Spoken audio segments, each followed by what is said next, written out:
Ladies கத்துனாலே தாங்க முடியாது. ஆனா அதுவே செமையான பவர் இருக்கக்கூடிய ஒரு லேடி சவுண்டை எப்படி தாங்க முடியும்? அப்படிப்பட்ட ஒரு கதை தான் சைரன். இந்த லேடி வந்துட்டு காட்டுக்குள்ள இருக்கு, யாருக்குமே அதிக பரிச்சயப்படாத ஒரு குளத்துக்குள்ள வாழ்ந்துகிட்டு இருக்கா. இவ உடம்பெல்லாம் விலை மதிக்க முடியாத தங்கமும் வைரமும் வைடூரியமும் பதிஞ்சு வச்சிருக்காங்க.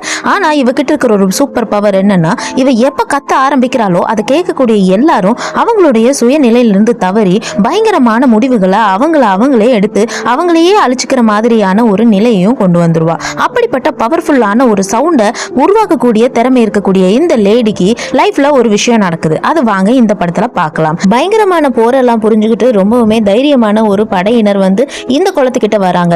அந்த லேடியோடைய சவுண்டை கேட்டு எல்லாருமே தன்னிலையை மறந்து ஒருத்தர் தாக்கி மரணம் அடைகிறாங்க. ஆனா அதுல இருக்கக்கூடிய ஒரே ஒரு வீரன் மட்டும் இவளுடைய சக்திக்கு அப்பாற்பட்டதா இருக்கா. இவளுக்கே ரொம்ப ஆச்சரியமா இருக்கு. இவனை மட்டும் நம்ம சவுண்ட் எதுவுமே செய்யலையா, அப்ப நமக்கு என்னாச்சு, இவன் மட்டும் எப்படி தப்பிச்சு போனா அப்படிங்கிற மாதிரியான ஒரு உணர்வு இவளுக்கு ஏற்படுது. அப்படின்னா நம்ம பவர் எல்லாம் போயிடுச்சா, அப்ப நமக்கு பாதுகாப்பு இல்லையா அப்படின்னு இந்த லேடி நினைச்சுக்கிட்டு இருக்கா. தன்னோட குரல் தான் தனக்கு பலம்னு நினைச்சுக்கிட்டு இருக்க இந்த லேடிக்கு தன்னுடைய குரல் எந்த விதத்திலயும் ஒருத்தனை பாதிக்கலன்னு தெரிஞ்சதுக்கு அப்புறமா என்ன நடக்குது அப்படிங்கிறது இந்த படத்துல பார்க்கலாம். ஜிபாரோ அப்படின்னு 2022 வந்த இந்த ஷார்ட் பிலிம்ல ஒரு பயங்கரமான போர்ல கொஞ்சம் கூட இரக்கம் இல்லாம நிறைய பேத்த கொலை பண்ண போர் வீரர்கள் எல்லாமே ஓய்வு எடுக்கிறதுக்காக ஒரு காட்டு பகுதிக்குள்ள வந்துட்டு இருக்காங்க. அங்க இருக்கக்கூடிய ஒரு கொலக்கரையை பார்த்த உடனே கொஞ்ச நேரம் அங்கிருந்து ஓய்வு எடுக்கலாம்னு நினைச்சுக்கிட்டு இருக்காங்க. இப்ப இந்த ஜிபாரோ இவன் தான் நம்ம ஹீரோ. போர் வீரர்கள் எல்லாம் ஒரு சைடு இருக்கும்போது நம்ம ஹீரோ மட்டும் தண்ணி குடிக்கிறதுக்காக ஒரு குளத்து பக்கத்துல அவனுடைய குதிரையை கட்டி வச்சுட்டு போயிட்டு இருக்க நேரமா பார்த்து யாரோ உள்ளுக்குள்ள இருக்கிற மாதிரியான சவுண்ட் வருது. கீழே குமிஞ்சு பார்த்தா கோல்டன் கலர்ல ஏதோ மின்னிக்கிட்டு இருக்கு. என்னவா இருக்கும் அப்படின்னு அவன் கையில எடுத்து பாக்குறான். இருந்தாலும் அவன் வந்துட்டு அது பெருசா பொருட்படுத்திக்கல. தங்கமா தான் இருக்குமா அப்படின்னு அவன் வாயில வச்சு பாக்குறான். அப்புறம் பார்த்தா ஆமா இது தங்கம் தான் அப்படின்னு அவனுக்கு தெரியுது. பிறந்ததுல இருந்தே வறுமையில வாடிக்கிட்டு இருந்த இவனுக்கு இந்த மாதிரி ஒரு தங்கம் கிடைக்குது அப்படிங்கிறது பெரிய விஷயமா இருக்கு. திரும்பி பார்க்கும்போது யாரோ இருக்க மாதிரியே உனக்கு ஒரு உணர்வு இருக்கு. இல்ல யாரும் இல்ல அப்படின்னு யோசிச்சதுக்கு அப்புறமா இவன் எப்படி யாராவது இருந்தாங்கன்னா கொலை பண்ணிட்டு இங்க இருக்கிற தங்கத்தெல்லாம் எடுத்துட்டு போயிடலாங்கிற மாதிரி யோசிச்சுக்கிட்டு இருக்கான். இவனுக்கு பயங்கரமான பேராசைகள் இருக்கு. இந்த பையனை பார்த்த உடனேயே தண்ணிக்குள்ள இருக்கக்கூடிய சைரன் இவனை எப்படியாவது அட்டாக் பண்ணணும்னு ட்ரை பண்ணிக்கிட்டு இருக்கா. அப்ப திடீர்னு இவன் கண்ணு முன்னாடி சைரன் அந்த தண்ணிக்கு மேல நின்னு ஒரு வினோதமான டான்ஸை வந்துட்டு ஆட ஆரம்பிக்கிறா. அவ டான்ஸ் ரொம்பவே மயக்கிற மாதிரி இருக்கு. அந்த வெயிலுக்கும் இவளுடைய டான்ஸுக்கும் அவளுடைய உடம்புல இருக்கக்கூடிய தங்கம் மிளிடுறதுக்கும் யாருமே அவளை பார்த்தா ஒரு நிமிஷம் பிரமிச்சு போய் தான் நின்றுவாங்க. அந்த அளவுக்கு ரொம்ப பளபளப்பான மேனியும் ரொம்ப பயங்கரமான சவுண்டும் இவளுக்கு வரமா கிடைச்சிருக்கும். இப்ப சைரன் தன்னுடைய எல்லைக்குள்ள நிறைய பேர் வந்தது பிடிக்காததுனால வேகமா கத்த ஆரம்பிக்கிறா. அவளுடைய சத்தம் அந்த காத்தை கிழிச்சுக்கிட்டு இருக்கிற எல்லாத்துடைய காதுக்குள்ளேயும் வேகமா போய் பாயுது. யாருமே இதை எதிர்பார்க்கவே இல்லை. இந்த ஒரு சவுண்டு இது வரைக்கும் இவங்க வாழ்க்கையில கேட்டதே இல்லை. ஒருத்தர் அடிச்சுக்கிறாங்க, பிடிச்சுக்கிறாங்க, ஒரு திசையை நோக்கி ஓடுறாங்க. திடீர்னு அவங்களுக்கு பயங்கரமான காது வலி ஏற்படுது. மூளையை யாரோ கடிச்சு திங்கிற மாதிரியான பெயின்ல அவங்க ஒவ்வொருத்தங்க கத்துறாங்க.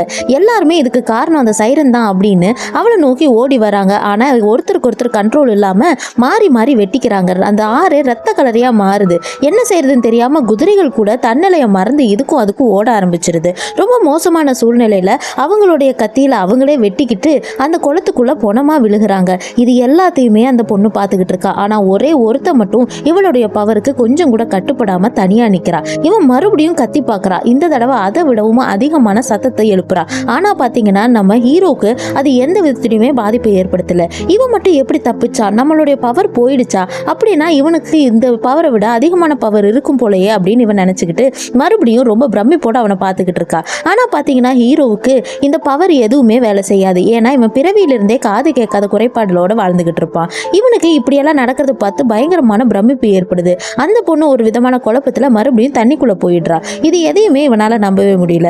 கூட வந்த எல்லாருமே எவ்வளவு பெரிய வீரர்கள், இத்தனை பேர் சாகிறதுக்கு இந்த பொண்ணுடைய குரல் காரணமா இருக்குமா அப்படின்னு நினைச்சுக்கிட்டு அவ வந்து அட்டாக் பண்ணிடலாம், ஆனா அவகிட்ட இருந்து தப்பிச்சு எப்படியாவது ஓடணும் அப்படிங்கிறதுக்காக உடனடியா ஓடி போய் அவனுடைய குதிரையில ஏறி அந்த இடத்துல இருந்து போலான்னு ட்ரை பண்றான். ஆனா ஒரு பெரிய மரத்துல இடிச்சு கீழே சுயநினைவிலிருந்து விழுந்துடுறான். ரொம்ப நேரம் கழிச்சு அவனுக்கு சுயநினைவு வருது. அங்கிருந்து எப்படியாவது தப்பிச்சு போகணும்னு ட்ரை பண்ணிக்கிட்டு இருக்கான். கூட வந்த யாருமே உயிரோட இல்லைங்கிறது இவனுக்கு நல்லா தெரியும். பயங்கரமான காடா இருக்கிறதுனால பக்கத்துல யாருமே இல்ல. தனிமையில நடந்து போய்கிட்டு இருக்கான். ரொம்பவுமே தாகத்துல இருந்த இவன் அங்க இருக்கக்கூடிய ஒரு நதிக்கரையில தண்ணி குடிச்சிட்டு அங்கேயே படுத்து தூங்கிடுறான். ராத்திரி ஆயிருது. இந்த மாதிரி ஒருத்தனை வாழ்க்கையில பார்த்ததே இல்ல அப்படின்னு சைரனுக்கு தெரிஞ்சு அவனை பின்தொடர்ந்து வந்துகிட்டே இருந்திருக்கா. அவன் ஒரு இடத்துல ஓய்வு எடுக்கிறத பார்த்து இவன் பயங்கரமா டான்ஸ் ஆடிக்கிட்டு அவன் பக்கத்துல வரான். அவன் கிட்ட இருக்கக்கூடிய ஈர்ப்பு இவளை வந்துட்டு அவளுடைய இடத்துல இருக்கவே விடல. எப்படியாவது இவன் யாரு, என்ன, ஏன் இதெல்லாம் நடந்துச்சுன்னு தெரிஞ்சுக்கணும்னு இவ பக்கத்துல வந்து படுத்துக்கிறா. இவ உடம்புல அங்க இங்க நசைற அந்த பவளங்களுடைய சத்தம் கூட இவனுக்கு கேட்கல. கேட்கல. திடீர்னு அவ பக்கத்திலேயே வந்து படுக்க ஆரம்பிச்சிடறா. ராத்திரி முழுக்க இவனை கட்டி பிடிச்சு அவ தூங்கிக்கிட்டு இருக்கா. அடுத்த நாள் காலையில விடியுது. இவளோ கட்டி பிடிச்சு அவ தூங்குறதை இவன் கொஞ்சமும் எதிர்பார்க்கல. அவளை பார்த்த உடனே இவனுக்கு பயமாயிடுது. டக்குன்னு எந்திரிச்சு உட்கார்ந்துடுறா. ஆனா சைரனும் இவளை கண் கொட்டாம பாத்துக்கிட்டே இருக்கா. சைரனுக்கு வாழ்க்கையில இது வரைக்கும் இந்த மாதிரியான ஒரு நபரை பார்த்ததே இல்லைங்கிற ஆச்சரியம். ஆனா அவனுக்கோ இவ கண்ணல் மேல இருக்கக்கூடிய காதல் தெரிய மாட்டேங்குது. ஆனா அவனுடைய உடம்பு முழுக்க தங்கத்தாலையும் வைரத்தாலையும் வைரூரியத்தாலையும் இருக்கிறதுனால அவளை எப்படியாவது அடைஞ்சிடணும் அப்படின்னு இந்த ஹீரோ நினைச்சுக்கிட்டு இருக்கான். அவளை வந்துட்டு இவன் பொருளாதான் பாக்குறா. அவன் மட்டும் கிடைச்சிட்டா வாழ்க்கைக்கு தேவையான எல்லா வசதிகளும் கிடைச்சிரும் நினைக்கிறான். அந்த பொண்ணு அங்கிருந்து ஓடணும் ட்ரை பண்ணும்போது இவன் டக்குன்னு அவளுடைய கையை பிடிக்கிறான். ஆனா அவளோட கையில இருந்த ஒரு தங்க சில்லு கிழிச்சு இவன் கையில ரத்தம் வர ஆரம்பிச்சிருது. அந்த அளவுக்கு ஷார்ப்பான தங்க சில்லுகள் எல்லாம் உடம்புல இருக்கு. இப்ப இந்த பொண்ணு பயங்கரமா பயப்படுறா. இருந்தாலும் இவளுக்கு இவன் மேல ஒரு காதல் ஏற்படுது. அவன் கிட்ட இனி இருந்து அவனுக்கு ஆபத்து வந்துருமோன்னு பயந்து இந்த பொண்ணு டக்குன்னு மறுபடியும் தண்ணிக்குள்ள ஓட ஆரம்பிக்கிறா. இவனுக்கு அவன் மேல காதல் எல்லாம் ஒண்ணும் கிடையாது. ஆனா அவன் மேல இருக்கக்கூடிய பொருட்கள்ல எப்படியாவது எடுக்கணும்னு இவனுக்கு பயங்கரமான ஆசை வந்துருது. அந்த பொண்ணு தண்ணிக்குள்ள போயிட்டு மறைஞ்சு மறைஞ்சு போகிறா. ஆனாலும் அவளுக்கு இவன் கூட இருக்கணுங்கிற ஆசையினால இவனை மயக்கிற மாதிரியான டான்ஸ் எல்லாம் தண்ணிக்குள்ள நின்று ஆட ஆரம்பிக்கிறா. இவனும் நான் உன்னை எதுவும் செய்ய மாட்டேங்கிறத சொல்றது மூலியமா கையில இருக்கக்கூடிய ஒரு வாளை எடுத்து அந்த இடத்துலயே குத்தி வச்சுட்டு இவளை நோக்கி மெதுவா வரா. இவளும் அவனுடைய அருகாமை கிடைச்சதுனால ரொம்ப சந்தோஷப்படுறா. ரெண்டு பேரும் ரொம்ப நெருக்கமா இருக்கலாம் ட்ரை பண்றாங்க. இவளும் அவனை மயக்கிற மாதிரியான நடனம் எல்லாம் ஆட ஆரம்பிக்கிறா. அவளும் இவனுடைய ஸ்பரிசத்தை விரும்ப ஆரம்பிக்கிறா. இதுக்கு முன்னாடி இந்த மாதிரி நடந்தது இல்ல. ரெண்டு பேரும் கிஸ் பண்ணிக்கிறாங்க. கிஸ் பண்ணி ஒரு 2 செகண்ட்லயே அவன் வாயெல்லாம் ரத்தம் வர ஆரம்பிச்சிருச்சு. உடனடியா அவன் பக்கத்துல போய் அந்த பொண்ணை வேகமா அடிக்க ஆரம்பிக்கிறான். தரையிலேயே பயங்கரமான காயம் ஏற்பட்டதுனால அந்த பொண்ணு மயங்கி விழுந்துடுறா. சைரனுக்கு இந்த மாதிரி ஒரு நிலைமை வரும்னு சைரன் வாழ்க்கையில நினைச்சு கூட பார்த்தது கிடையாது. காது கேட்காதுங்கிற ஒரு இயலாமை அவனுக்கு இருந்தது தெரியாம அவன்கிட்ட ஏதோ ஒரு ஸ்பெஷல் பவர் இருக்குன்னு நினைச்சிட்டு இந்த பொண்ணு தன்னையே கொடுக்க துணிஞ்சா. ஆனா இவன் அவளை வெறும் பொருளா தான் பார்த்தான். அவ உடம்ப சுக்கு நூறா கிழிச்சு அவளுடைய வலியை கூட பொருட்படுத்தாம அவ வலியிற ரத்தத்தை கூட கவனிக்காம உடம்புல இருக்கிற எல்லா தங்கத்தையும் பிச்சு பேத்து எடுத்து அவன் பெரிய மூட்டையா கட்டிட்டு அந்த பொண்ணை இறக்கமே இல்லாம ஓடி வர நதியில வந்துட்டு வீசி எறிஞ்சிட்டு அவன் பாட்டுக்கா எல்லா நகையும் எடுத்துட்டு அவ்வளவு வெயிட்டையும் தாங்க முடியாம தாங்கி இழுத்துட்டு அந்த காட்டு வழியா பயணிக்கிறான். பயங்கரமான வெயிட் இருக்கக்கூடிய அந்த மூட்டையை இவனால தனியா தூக்கவே முடியல. ஆனா இங்க விட்டுட்டு போனா கண்டிப்பா அந்த சைரன் வந்து திரும்பி எடுத்துக்குவான்னு தெரிஞ்சதுனால இவன் எல்லாத்தையும் எடுத்து ரொம்ப கஷ்டப்பட்டு காட்டு வழியில போய்கிட்டே இருக்கான். மனுஷனுடைய பேராசை இவ்வளவு மோசமானதா இருக்கும்னு சைரன் கொஞ்சம் கூட எதிர்பார்க்கவே இல்லை. சைரன் எப்படியோ அவன் மேலேக்கும் நமக்கு காதல் வந்துருச்சு அப்படின்னு சந்தோஷத்துலதான் அவன் கூட ஒன்னா இருக்கலாம்னு முயற்சி செஞ்சிருப்பா. நீந்தி நீந்தி சைரனுடைய உடம்பு அவ ஆரம்பத்துல இருந்து அதே இடத்துக்கு வந்து சேருது.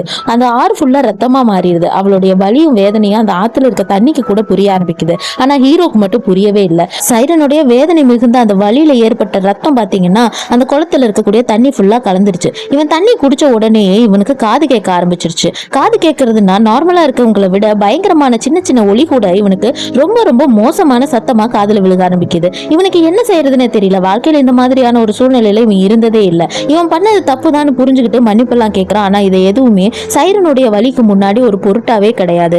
அவ பாட்டுக்கு கத்த ஆரம்பிக்கிறா. அவளுடைய சத்தம் மட்டும் இவனுக்கு கேட்டுக்கிட்டே இருக்கு. ஆனாலும் அவ எங்க இருக்கான்னு தெரியல.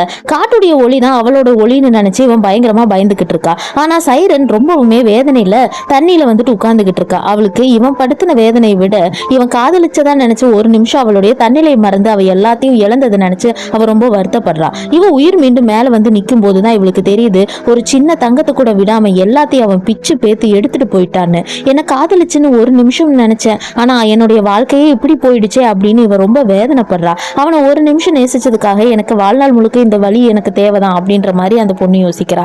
இவன் காதல்ல விழுந்தது தவறு இல்ல. ஆனா யார் மேல காதல்ல விழுந்தோங்கிறத யோசிக்காம விழுந்ததை நினைச்சு ரொம்பவே வருத்தப்பட்டு நின்னுக்கிட்டு இருக்கா. இவ கண்ணு முன்னாடியே இவளுடைய உடம்பு சுக்கு நூறா பிச்சு வீசினதுக்கு அப்புறம் கூட அவன் கொஞ்சம் கூட இறக்கம் காட்டாம தன்னை தண்ணியில தூக்கி போட்டதை நினைச்சு அவன் ரொம்ப வருத்தப்பட்டுக்கிட்டு இருக்கா.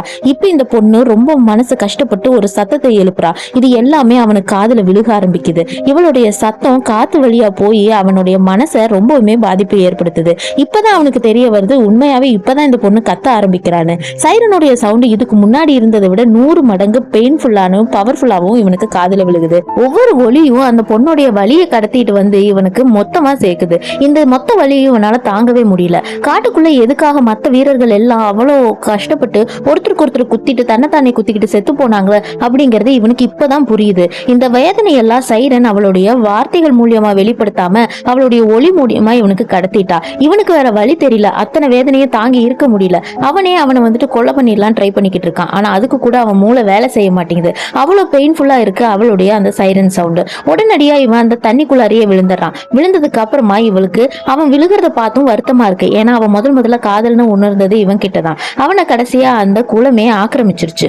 மொத்தமா இவன் தண்ணிக்குள்ள மூழ்க போறான். மூழ்கிக்கிட்டே இருக்கான். கீழே போய் பார்க்கும்போது நூற்றுக்கணக்கான ஆயிரக்கணக்கான வீரர்களுடைய மண்டையோட சடலமும் கீழே கிடக்குது. இத்தனை பேரும் இந்த சைரனுக்கு பார்க்க வந்து இவ்வளவு பேர் அவளுடைய சத்தத்தை பொறுக்க முடியாம செத்து போனது அவனுக்கு அப்பதான் தெரியுது. சைரன் இன்னும் இந்த வாழ்க்கையிலிருந்து இப்படிப்பட்ட ஒரு துரதிர்ஷ்டமான ஒரு சாபத்தால நம்ம வாழ்ந்துகிட்டு இருக்கோம்னு நினைச்சு ரொம்பவே வேதனைப்படுறா. நீங்க சொல்லுங்க, இந்த கதையில உங்களுக்கு புரிஞ்ச ஒரு மாரல் என்ன அப்படின்னு என் கூட ஷேர் பண்ணிக்கோங்க. வீடியோ பார்த்ததுக்கு ரொம்ப